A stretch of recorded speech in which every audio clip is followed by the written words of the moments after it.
forbidden. Get it like boom boom boom, get it like boom boom boom. I wish for what's forbidden. Get it like boom boom boom, get it like boom boom boom.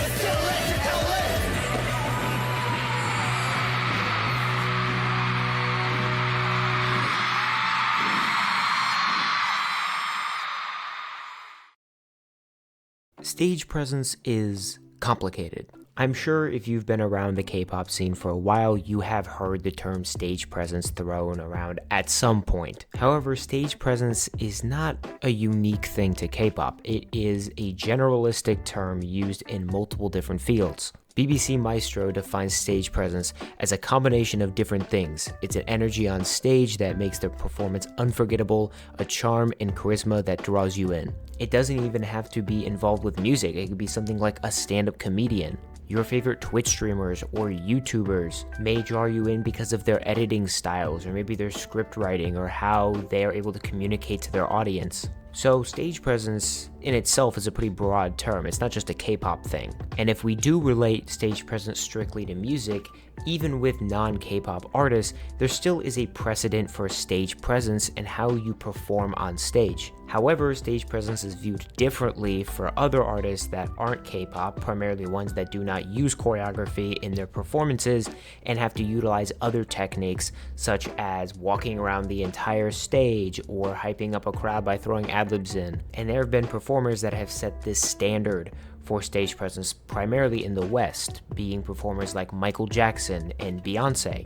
Artists that have great music but are even better at communicating that music to the audience through their performances on stage. And I specifically bring up Michael Jackson because he has a massive influence on K-pop as a whole. Michael Jackson would bring on a producer of the name Teddy Riley on his album Dangerous, which would go on to become one of the marquee albums of its genre, being New Jack Swing. This said influence can be found prominently in early K-pop music. In fact, a Korean weekly magazine named, and I may butcher this, Jugan Chosun, claimed that the Hallyu Wave was just imitating Michael Jackson. Now, the author named Laura on Soul Beats would go on to say that this newspaper was pretty conservative. It was not always accurate with its information. So really, this could just be an opinion that this article at the time had, but it just shows you how big Michael Jackson's influence was early on in K-pop. Teddy Riley would go on to work on music for SM as well, and Park Jin-young of JYP would say that Michael Jackson's music was, quote,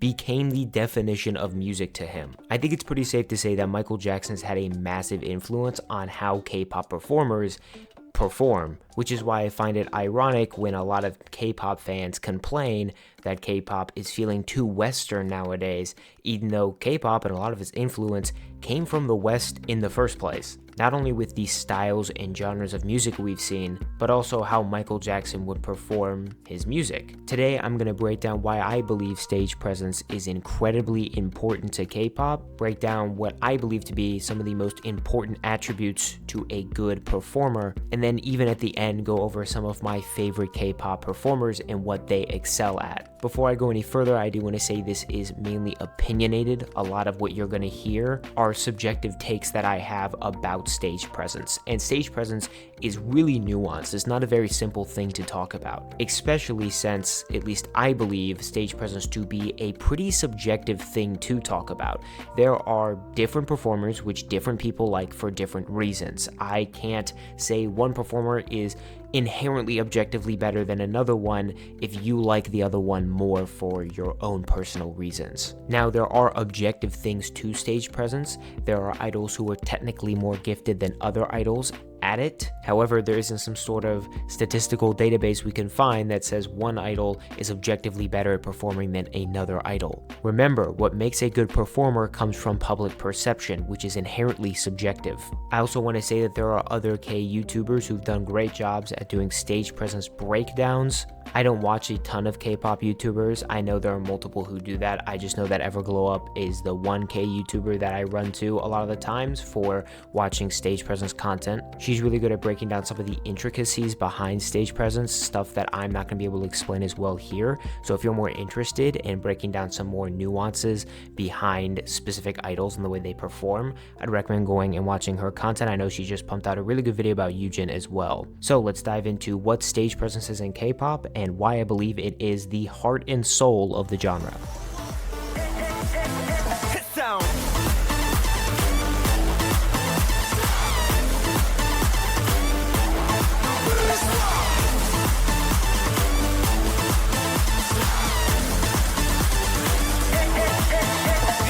K-pop is unique because the groups, the soloists, they use dance as a way to express the song to the audience instead of maybe using an instrument, for example. Groups create elaborate choreographies to go along with their songs, and as the generations have gone on, the choreographies have seemed to get more and more intensive and elaborate. Nowadays in K-pop, not only do you have to be good at singing, you have to be great at dancing, and you also have to be conventionally attractive to their beauty standards. And even with some of the terrible conditions and rigorous training that we have seen from some companies, there are thousands of people who want to be idols every single year. I think performing on stage is even more important nowadays than maybe even being a genuine artist in K-pop. For example, look at all these produced groups that get aired on TV, the ones that you get to vote on to create a group, like ZB1 for example. I was watching Hot Summer specifically when I realized that these guys looked really good with some of their stage presence, especially at the young age that some of these guys are. But I also noticed some pretty blatant lip syncing, which kind of defeats the whole purpose of some of these stages. And I think things like that are a good example of what K-pop is trying to present, which in reality over the years has devolved into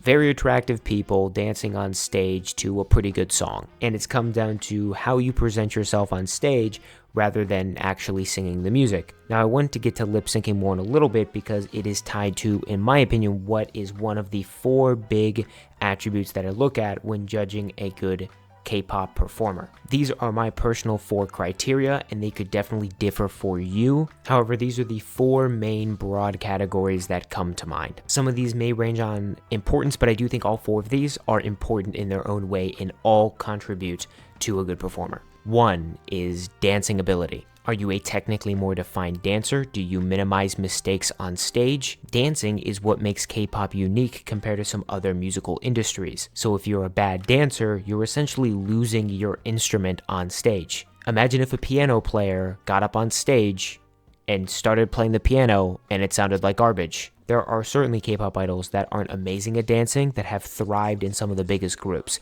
I don't want to throw RM under the bus here, or Jin from BTS, because I love those dudes and they have progressed significantly in dancing ability since they started. But when they started out in BTS, man, were they bad dancers. And I think you could say they aren't amazing dancers compared to the rest of the industry today. However, like I said earlier, there are other attributes here that can make up for this. Second of which being facial expressions. Facial expressions to me are a big one because they are essentially selling emotions through your face. And really, it's the subtle things that you may not realize at first when you're watching, but when you rewatch a fan cam or a stage performance, you'll see it. The subtle winks, the smirks, the eyebrow raises, the glares, like all of this stuff really filters into the performance just as much as their dancing ability. The next criteria for me is live vocals. How good do they sound? How stable are they? Do they sing live at all? However, recently in K-pop, it has been shown that I don't even think a lot of people care about live vocals because of how many groups lip sync nowadays. Lip syncing has always existed in K-pop. I don't want to make it sound like it's just a 4th generation issue, but it's pretty obvious that more and more groups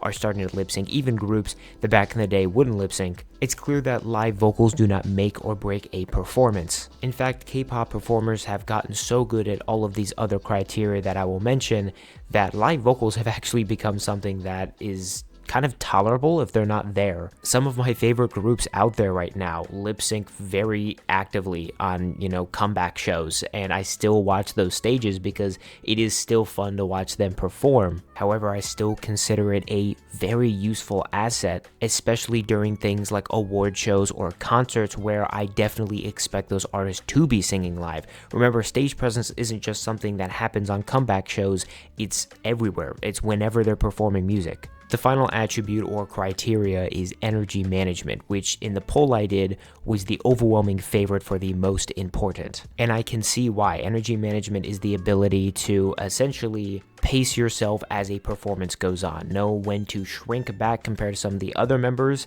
during certain sections, and really stand out and put all your energy into other sections. This ties into live vocals, dancing, and facial expressions. The reason I wanted to make it a separate attribute or criteria because I do think it's its own thing. All of these different attributes are connected in their own way, but they are also their own thing. It's like a really complex math theorem. In an equation, I may use variables and addition and subtraction, and that may just be an equation, but I'm also using different things like variables, addition, subtraction in that equation. It's made up of parts. And most idols in the industry nowadays are expected to be good at least 2 or 3 of these things before even stepping on stage. Now, does that actually translate on stage? That's kind of up for you to decide. So why did I actually go through all of this? It was, in all reality, a drawn-out way of me seeing that stage presence in K-pop is both very similar and also very different to stage presence in other musical industries. However, unlike other musical industries, stage presence has become a big thing for K-pop, like a big thing. When you're a K-pop artist, specifically in a group, you're looked at as not just someone who makes music and pumps it out and sings songs, but as someone who has to perform a 3.5-minute choreo on stage to perfection. Someone who has to go through incredibly intense and excruciating training regimens, maintain their image by wearing makeup, and have these elaborate skincare routines which make their skin incredibly shiny and smooth. That last one's more of just a Korean thing in general. A lot of Koreans take their skincare very seriously, but that kind of stuff matters on stage. Remember when Eunchae from Sserafim got bullied for having back acne at the age of, get this, 15? K-pop is about maintaining this perfect image, and stage presence and how you perform is a big part of that. That is why nowadays we see a lot more artists lip sync, because choreos are becoming more elaborate, more intense, and stressful on the body, which makes live singing harder and harder to do. Companies don't want their idols voice cracking or sounding bad on stage. They want to protect that perfect image. So what do these companies tell their idols to do? Hey, ex-idol, go out there, maybe lip sync a little bit, we'll put a heavy backtrack over it, we'll throw some pre-recorded vocals in there, make you sound like you're singing live, and we'll have a good performance. I have said this a ton, but I genuinely believe that a lot of lip syncing in K-pop nowadays has more to do with the company's decision rather than the idol's decision. I know this because of groups like IVE recently, a group that throughout most of their early career got battered for not really singing live on a ton of their comeback stages. And I know Dives will go against me on this, but IVE did lip sync a lot of their early comeback stages like a lot of other groups did, but IVE kind of got unfairly picked apart because of it. But recently, IVE have been singing live a lot more with their recent comeback, and it shows that they can in fact sing live, and while they may not sound CD perfect, so I have full confidence in a lot of these other groups to sing live, but they just don't. But because idols have gotten so good at facial expressions and energy management and really great dancing, to a lot of K-pop fans, that lip syncing doesn't really matter to them, and the only time they do care is when they weaponize it to use against other groups. Stage presence can be used as a weapon against idols to bully them. Whenever you see fans going against each other online, I bet one of them eventually will bring up how the other group isn't good at performing live. Stage presence in other musical industries is seen as a cool addition to an artist's repertoire. Beyonce is an amazing performer live. She's one of the best to ever do it in my opinion, but her music would still be just as good if she wasn't as good of a performer live. Same thing for Taylor Swift. Great live performer, her music to me would still probably be just as good if she wasn't as as good of a live performer. But in K-pop, stage presence has been engraved into the music itself. Some people out there believe if you have bad stage presence, you are worthless as a group or as an artist in K-pop. And to me, that's very unfortunate. Stage presence isn't really a commodity, it's a necessity.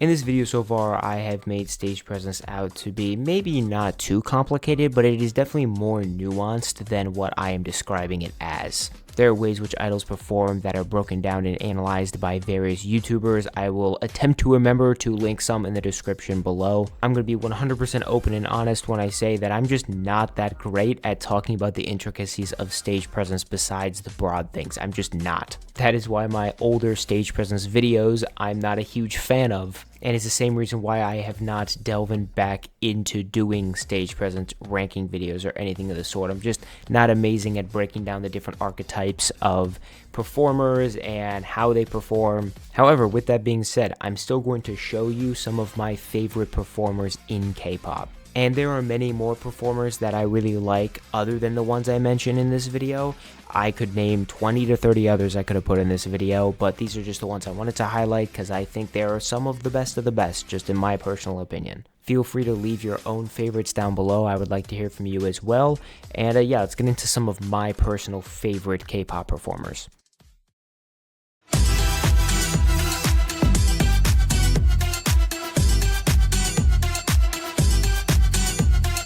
W-A-V-E. Yujin is another IZ*ONE member who is seen to hit her stride after IZ*ONE's disbandment. Now she is in IVE. And I don't want to make that sound like she was a bad performer in IZ*ONE. In fact, I thought she was a very good performer in IZ*ONE, especially during the latter half of that lifespan of IZ*ONE during the Panorama era. I think she really stuck out to me. And I think that through those years, she was able to compile a good amount of experience and growth as a performer. And that has all really come to a culmination in IVE. And she is clearly the best performer in that group. Now there's already another K-tuber who has talked about Yujin's stage presence, that being Everglow Up, with her most recent stage presence video talking about Yujin and kind of her evolution through IZ*ONE and how that's culminated in IVE, and she explains it a lot better than I could hear. So if you're more interested in Yujin as a performer, I would check out that video. One thing I agree with from that video is that I believe she said that Yujin was like a siren. And I couldn't put my finger on why I liked Yujin so much until I heard that, and then I was like, yeah, that explains her perfectly.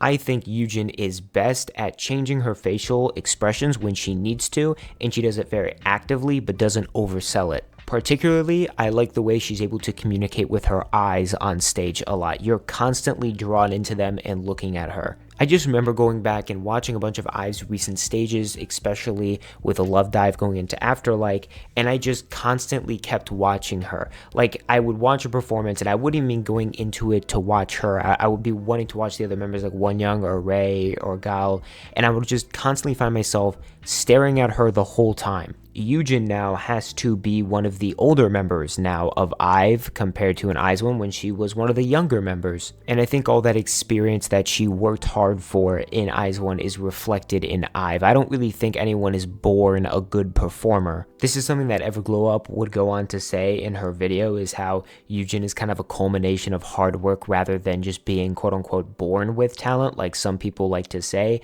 And I guess a story I could also relate to that. Early on in elementary school, I was just so much better of a reader than all of my classmates around me. In kindergarten, first, second, third grade, I was just so much more proficient, and I never really understood why. Until later in life when I realized, hey, when I was 3 to 4 before I went into kindergarten and first grade and stuff, I used to play a lot of video games on like my Game Boy and DS because yes, I had those consoles when I was that little of a kid. And I actually had to force myself to read in order to get tasks done, specifically in Pokemon Ranger, which is a core memory I have. And I realized that early on, me like just constantly trying to get through this one level in this game and me basically forcing myself to learn how to read is what made me more proficient than everyone else. And I think that's more attributed to work than just being born with some innate talent like I thought I was early on. I thought I was born with this gift of reading. That's not true. I know that's a weird and random story, but I just wanted to tell that.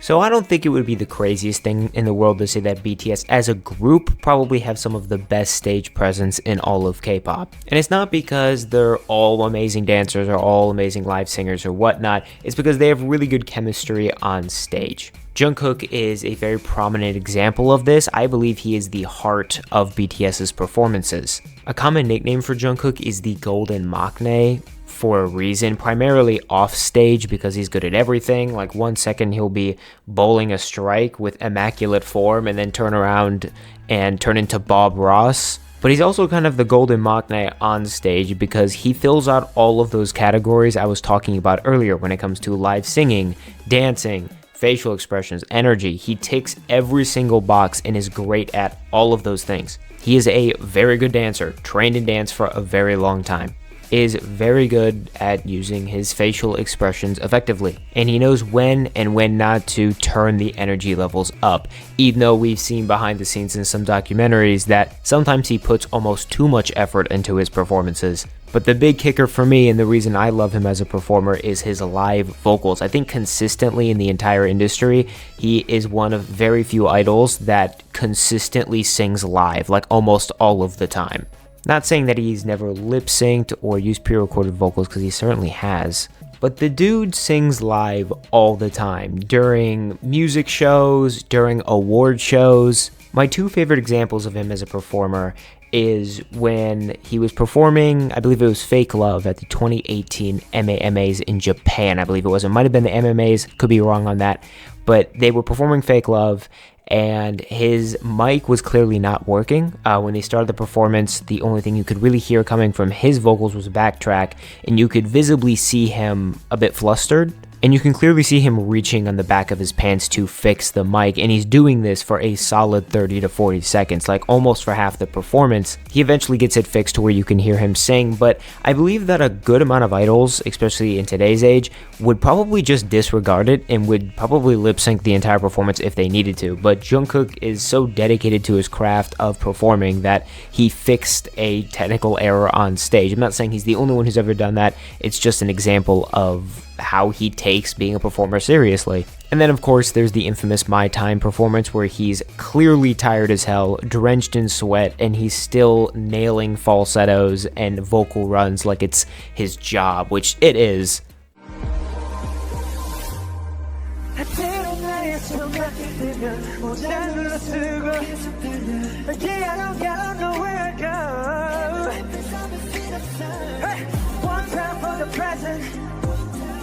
For the past, happy that we met each other. Now to the period.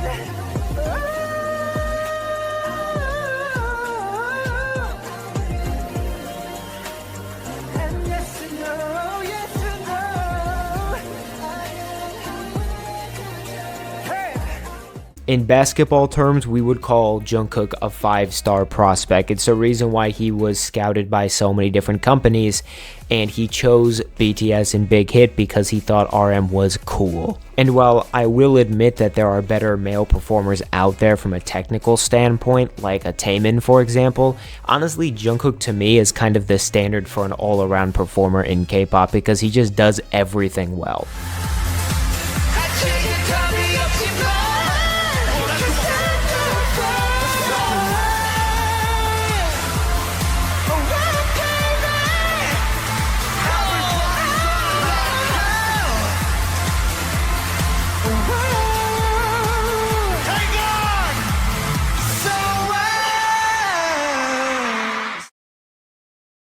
모두 우릴 쳐다봐 태양을 달리는 마차 계속 달려 Juicy juicy juicy 조성이 울려 퍼진 down 태양을 마음에다 쏴 I just wanna do this Juicy juicy Hoshi is the leader of the performance team in 17 and the main dancer of the group. Thus, as you can imagine, he is pretty good at dancing. And he is really good at dancing. Not only is he an incredible dancer, but he also has very good energy control, knowing exactly which moves to put more effort into and when to lay low when he's not in the center. 17 has some of the more difficult boy group choreos of the last couple of years. Songs like Hit and recently Super come to mind. Songs that really require a lot of energy and intensity, and I don't know how Hoshi fits all that energy into his body, but he somehow does. Similar to how J-Hope is a dance mentor for BTS, Hoshi is kind of the same, but of course for 17. And I think it's his ability to match different concepts that's really impressive. Like, he's able to pull off a concept like Super really well, but he's also able to perform really well with a song like World, for example, which is a lot more light and cute compared to a really fast-paced, hyper song such as Hits or Super. Great K-pop performers are able to pull off multiple concepts. They're essentially able to handle whatever is given to them by the company. And while I do not believe that Hoshi necessarily embodies one true comeback, his versatility is what makes him a very good performer in my opinion. Hoshi's section might be a bit short here because really the reason I like him so much is just because he's fun to watch on stage. He's a technically sound performer. I think he could be maybe better at some facial expression stuff, but just like every performer I've mentioned so far, he's not a perfect performer. And I remember all the way when Clap came back out, when I first started listening to K-pop, I remember seeing him and some of his live stages, and I was just really blown away by how confident he was dancing on stage. Like, he was very sure of his ability to dance, and he backs that up. Unforgiven, I'm a villain. Unforgiven, I can get there. Unforgiven, I'm a villain. 수시대로 기억될 unforgiven.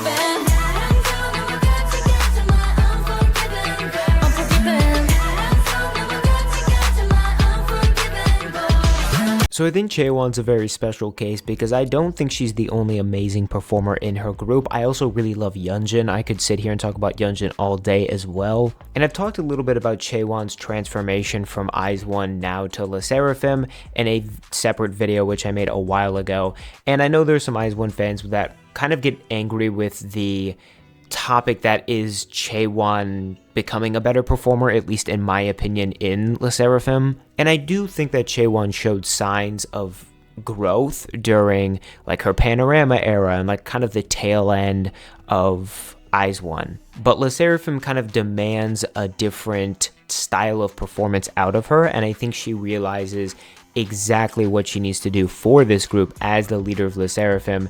And there's this much more confident, kind of borderline girl crush, but not really concept with Sserafim, and Chaewon really perfectly embodies that concept and is able to translate that on stage very well. Now, one thing that's interesting with stage presence in K-pop is how hair can change stage presence, which I know sounds very weird to maybe someone who isn't really into stage presence and stuff, but like different hairstyles can actually change how you're presented on stage. Chaewon is so much better of a performer with short hair specifically than with long hair. And I think it's because the short hair is able to bring out her facial features and her facial expressions a lot better. She's also a very good dancer. And I actually think that this style of dance with Sserafim, which was a lot more free and open, as she explained a little bit in their founding documentary, that it actually benefits her on stage more than IZ*ONE, which was much more you're a cog in the machine kind of style of dance. Their dances were very a part of a puzzle, essentially. And with Sserafim, she's able to stand out more with these dances that focus a little bit more on just individuality rather than being a part of that puzzle. She always just looks like she wants to be on stage as well. There's something so infectious of watching her fan cams because she's always smiling or giving some really great facial expression, and you just can't not watch her when she's on stage. She's got this very gravitational pull to her. And I think all of that comes with time and experience. She was in IZ*ONE for a while. She's now been in Sserafim for a little while. She was a trainee for a while. I think it all comes with experience, and I think she's been molded into a really, really fantastic performer. The best in her group, which is saying a lot because there are already some great performers in her group like Sakura and like Yujin who are all really good at, you know, stage presence, like Kazuha as well, and even Eunchae to an extent are all really good performers already. I would say Sserafim as a unit are probably the best performing rookie group from that 2022 class.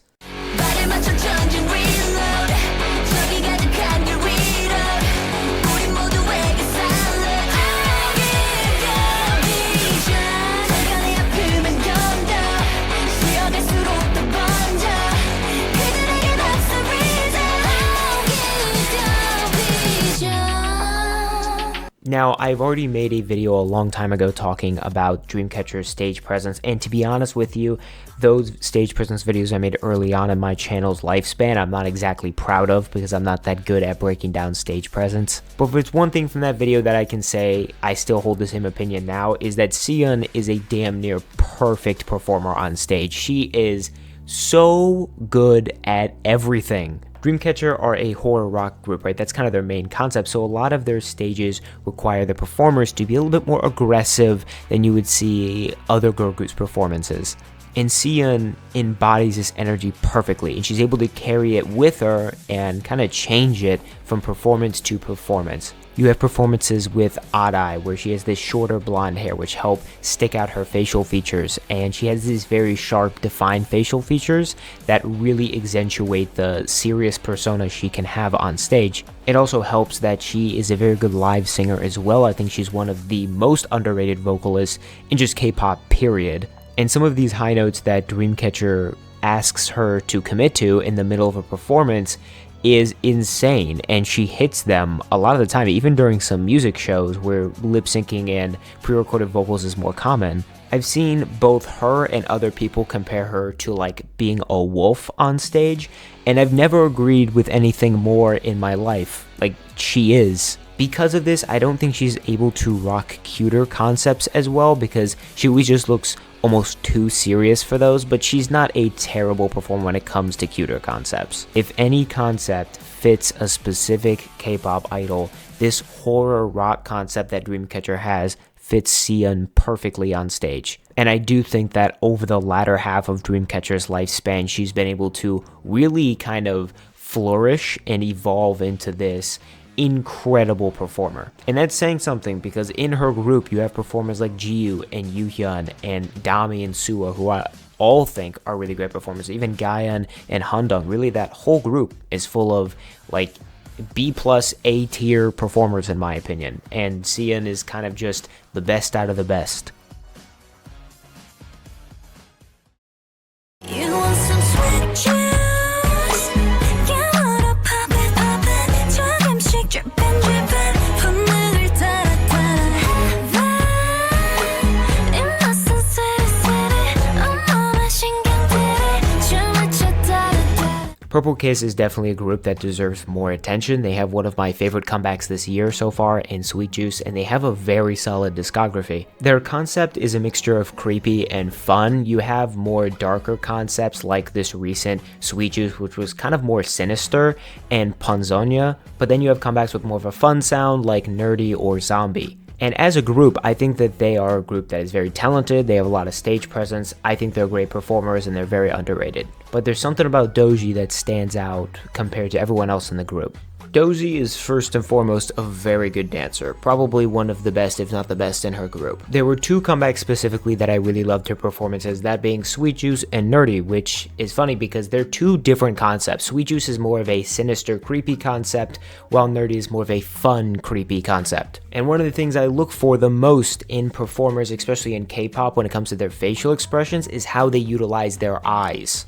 The glares and the winks, those types of things. Dosie has these very hypnotic cat-like eyes that can be very intimidating. When she's performing and she's glaring at the camera, I feel like she's looking directly through that camera into my soul. But that is really effective with comebacks like Sweet Juice, which is a much more creepy concept, right? It's based around The Shining, so that whole concept is supposed to be very sinister, and I think she pulls that off very well. I do think there's a softer side to her that hasn't quite been tapped into yet, mainly because Purple Kiss has not had a comeback that really has that soft concept. And I do think she could be more versatile with cuter concepts. Zombie was a decent era for her, but it wasn't my favorite. She can, however, rock multiple hairstyles, which is something that you don't find on a lot of idols.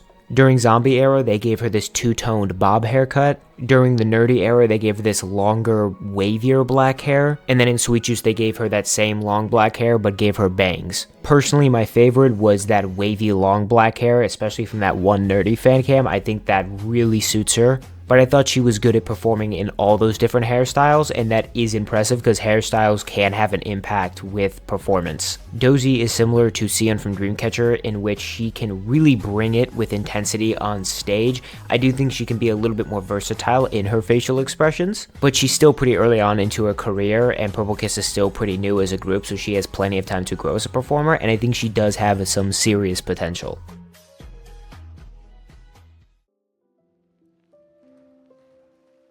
So, why is stage presence important to K-pop? It's important because it essentially is K-pop. K-pop itself is a fusion of different genres. It is more of a musical industry. And what makes K-pop unique compared to some other musical industries is that it combines the artistry of dancing, singing, and rapping all into one stage. While wearing cool outfits and adorned with fancy backdrops, K-pop is a play, and stage presence is how the actors act. I see stage presence in K-pop performances as their own mini movies or mini plays. There are some great actors that you can probably think of immediately in the movie industry. In K-pop, there are the Viola Davises or Tom Cruises of the world. They're just performers. Being an idol is more than just singing and creating music, it's about performing that music. Recently, an artist by the name of Frank Ocean got into some hot water for his Coachella performance. Now, Frank Ocean is a guy who doesn't really communicate often and clearly with his fans, and also hasn't dropped an album for a long time. He has a very loyal, dedicated fandom, one which I would actually say is very much like a K-pop fandom. He was supposed to headline for Coachella in 2020, but after everything happened in 2020, he got kicked back all the way to 2023. Now, Frank Ocean's performance came with some emotion. His brother, who unfortunately passed away, was a big fan of Coachella and would drag Frank Ocean to Coachella to watch the performances. And we can assume that Frank Ocean essentially performed at Coachella because of this reason. So before I go any further, Frank Ocean fans, if you're watching, I understand the weight behind the situation, but it doesn't mean that Frank Ocean should give off a half-baked performance. Frank's performance was torn to shreds on the internet for his lack of, essentially, stage presence. He didn't even sing half the songs that were on stage. He would just dance around and have a glorified listening party. When he did sing, he sounded good, but it wasn't a lot. And the performance itself was very messy, and he was supposed to be a headliner. People paid thousands of dollars to show up to see him. He was also set to headline that next weekend's performance, but would cancel. Now, why do I bring this up? Well, Frank Ocean's music is still fantastic. And while from outsiders and some fans, his reputation as an artist has been torched a little bit, his image in culture and what he's done for music and as a performer has not really been touched because Frank Ocean isn't the type of guy to give a big Coachella performance. And I say all this to point out the fact that in other musical industries, performing and giving off a bad performance doesn't hurt your reputation as much as, in my opinion, it does in K-pop. A really good example of this is encore stages in K-pop.